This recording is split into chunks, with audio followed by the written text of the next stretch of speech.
Hello, hello, hello, hello. Good morning po sa inyong lahat. Dito po tayo sa ating palayan. Ayan. Nagbisita po tayo ngayon dito kasi nagpapa-spray na rin po ako. Ayan, no. Yan po ay nag-i-spray para sa ano nga pong tawag ninyo dyan? Yung tayangaw.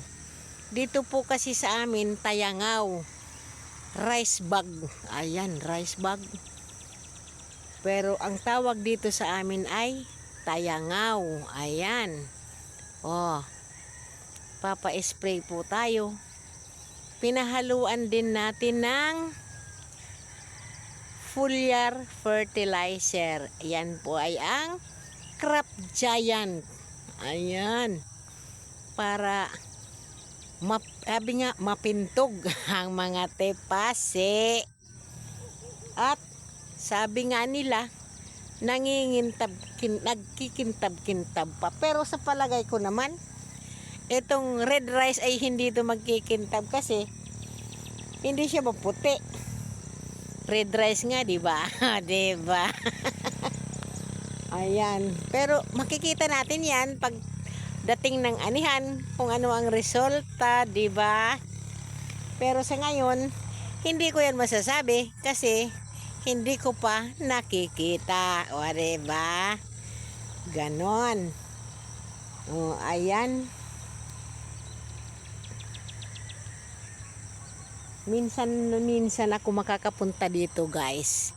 Kasi medyo busy-busyhan ang inyong lingkod. Kaya ngayon nakabisita ako. Kaya nakita natin ang sitwasyon ng aking palay. Ayan na ang ating palay ngayon.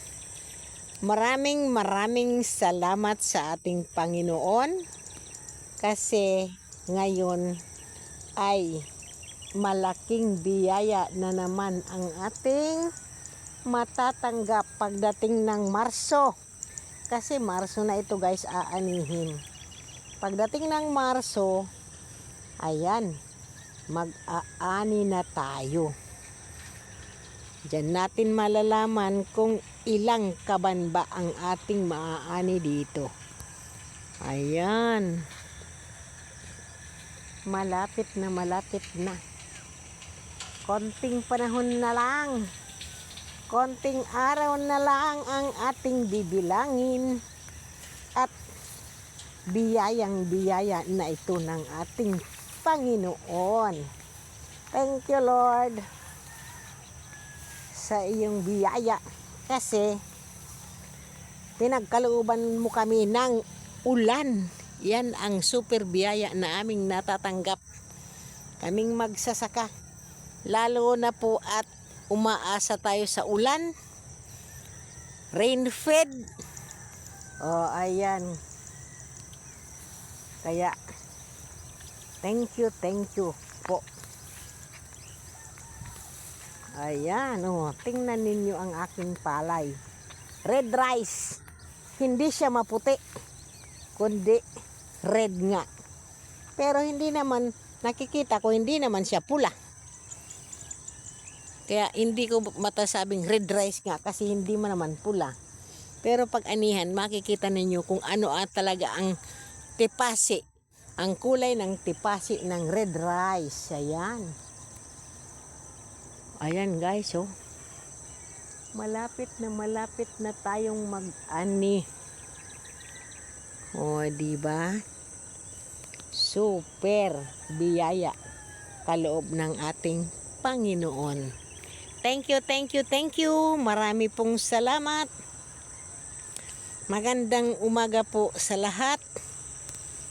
Ingat po tayo para palagi tayong ligtas sa lahat. Saan man tayo paroon, kailangan nating alagaan ang ating sarili. Ayan. Bye-bye. Thank you for watching, guys. Huwag po ninyong kakalimutan, maglalambing lang po ako sa inyo. Please follow my Facebook account. Ayan, Magdalena Nilio Rigaspi po. Salamat, salamat, salamat, salamat. Bye-bye!